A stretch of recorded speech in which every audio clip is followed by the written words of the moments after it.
Entendes o que estás lendo? O podcast que te leva através das páginas da Bíblia, livro por livro, capítulo por capítulo. Uma exposição bíblica emocionante. Aperte os cintos e embarque comigo nesta viagem.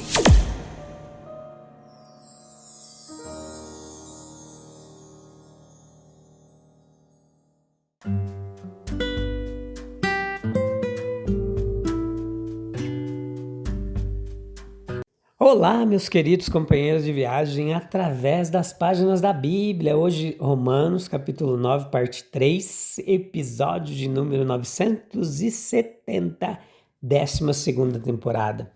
Leia lá o capítulo 9, versículo 14 ao 18, vem para cá comigo para a gente juntinho refletir na palavra de Deus e sair com o coração bem quentinho pelo poder da palavra de Deus. A gente tem meditado bastante nesse capítulo 9, tem sido joia demais. Nós vamos até o episódio 4, muito assunto interessante. Escute todos os episódios, compartilhe, curta e seja abençoado, abençoada, edificada pelo poder da palavra de Deus. Leia a Bíblia, depois vem para cá, você encontra esse trabalho na Amazon Music, no Spotify, na Deezer, no iVox, no OneRepublic, Podchaser, Apple Podcasts, Amazon Music, YouTube Studio, são milhares de distribuidores onde Deus tem alcançado milhares de vidas através da sua palavra. Aqui a gente faz uma pregação expositiva, uma reflexão do texto do contexto, capítulo por capítulo da Bíblia Sagrada. Você quer entender mais da Bíblia, teologia, aqui você encontra um toque no seu celular, a um custo zero, gratuito. Você encontra esse estudo textual da palavra de Deus, disponível em tantos lugares. Leia o capítulo 9, versículo 14 ao 18, e vem para cá para a gente refletir um pouquinho sobre Moisés e Faraó. Veja que Paulo usa esse símbolo aqui, essa história como referência para ele explicar um pouquinho que alguns entendiam que a livre eleição de Deus de alguns seria algo injusto, como os vasos para honra e outros para desonra. Não, certamente. Se eles parassem para pensar, a própria antítese de caráter que se destacava tão claramente no limiar de sua história natural e que nos seus resultados os havia moldado, era um exemplo notável. Até mesmo segundo a própria demonstração de Deus dessa liberdade que ele tem de escolha. Moisés, o homem segundo o coração de Deus, foi escolhido livremente por Deus para a salvação de Israel, do Egito, consequentemente, a salvação do mundo. E Faraó, um grande antagonista de Moisés, foi escolhido igualmente, livremente por Deus para a realização dos seus propósitos. Moisés, quanto a ele, depois de Cristo, talvez ninguém tenha desempenhado um papel tão notável na história da salvação do mundo quanto Moisés. Pois ele foi preparado desde o nascimento para a grande obra de sua vida. Nós analisamos a sua história tendo isso em mente. Chamado, enfim, para entrar na arena, e quando o antagonismo passou, escolhido por Deus como o grande legislador de sua raça. E aqui, para a sua inauguração na grande obra, a visão da bondade de Deus, Êxodo 33:19. Embora Deus o equipasse e o fortalecesse dessa forma, ele tinha algum direito ao chamado, à formação e ao favor de Deus? Não. Tudo foi livre escolha de Deus. Outro poderia ter sido escolhido, outro chamado, outro equipado, preparado, capacitado, abençoado. Deus tinha seus motivos, sem dúvida. Mas estes estão em segundo plano aqui na nossa reflexão. A questão é de liberdade. Pode Deus escolher quem Ele quiser para os seus propósitos de salvação, ou Ele está limitado por qualquer supostos direitos por parte de indivíduos ou povos? Só existe uma resposta possível para a total liberdade de Deus nesse assunto. Terei misericórdia de quem eu quiser ter misericórdia. Certamente, se Deus demonstrou essa liberdade no caso de Moisés, ele poderia demonstrá-la igualmente no caso do remanescente, no caso dos gentios. E quando a gente olha para a figura de Faraó, os grandes propósitos de Deus seriam realizados com maior eficácia pela antítese, assim como todos os seus propósitos são realizados pela antítese do bem e do mal. Moisés foi o grande libertador, Faraó foi o grande resistente. Enquanto Moisés proclamava juízo e misericórdia de Deus, Faraó se colocava contra Deus, endurecia cada vez mais o seu coração. E por fim, a sua própria e notável derrota deveria anunciar a todas as nações e a todos os tempos que com mão poderosa Deus havia libertado o seu povo. Poderia Faraó reclamar, com razão, que Deus o fez desempenhar esse papel tão importante contra a sua vontade nos propósitos de salvação de Deus para o mundo? Não, na verdade. Como indivíduo, ele tinha perfeita liberdade de escolha e Deus, sem dúvida, desejava sua salvação.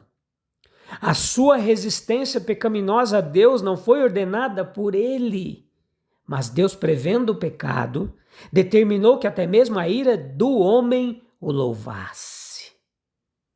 Embora a cooperação de Faraó com Moisés tivesse alcançado o objetivo desejado, sua resistência a Moisés, como mensageiro de Deus, foi de tal forma que acabou por contribuir para a efetivação da vontade de Deus. Entenda, Deus tinha liberdade de fazer com que seu endurecimento pessoal contribuísse para o cumprimento de seus próprios desígnios. Se ele tinha o direito de reprovar Faraó por uma cooperação voluntária e ainda assim controlar sua resistência para o mesmo fim, ele poderia. Não poderia ele? Igualmente reprovar o Israel incrédulo por uma cooperação voluntária agora, pois esta verdade agora se torna evidente no caso deles. Fazer com que até mesmo a reprovação deles servisse aos seus desígnios. Vamos se lembrar que Deus nos usará, quer queiramos ou não, para a obra do seu reino. Mas busquemos ser usados como instrumentos dispostos. E como não temos o direito de ser usados desta ou daquela maneira, visto que os propósitos de Deus são soberanos, nós devemos orar, numa entrega, dizendo: Deus, o que queres que eu faça? Houve aqui no versículo 19 ao 29 desse capítulo 9 uma repreensão da presunção de Israel. Os que se opõem poderiam dizer: se Deus, com tal poder soberano, governa toda a conduta dos homens, por que ele reprova alguns? A própria ideia de reprovação, ela não se torna contraditória? Ele se opõe a alguns para glorificar o seu nome, mas se isso contribui para a realização da sua vontade, eles não podem resistir, por que ele se opõe a eles? Veja, o apóstolo, em resposta, Paulo aqui lhes apresenta as razões que explicam a atuação do Deus Todo-Poderoso, Todo-Justo. Mas primeiro ele vai questionar qual é a competência deles para se oporem à atuação de um ser como Deus. Eles perguntam com um espírito de farisaísmo presunçoso. Ele lhes perguntará como ousam presumir julgar o seu Criador. Aí a gente lembra de Jó. Aqui ele demonstra a irracionalidade, a falta de fundamento bíblico de tal questionamento presunçoso dos caminhos de Deus. Primeiro, como uma presunção irracional, pois se considerarmos apenas o princípio do direito, não teria Deus o direito de fazer o que quiser com o que é seu? É certo que a sua vontade é sábia, justa, misericordiosa. Mas a questão agora é de prerrogativa.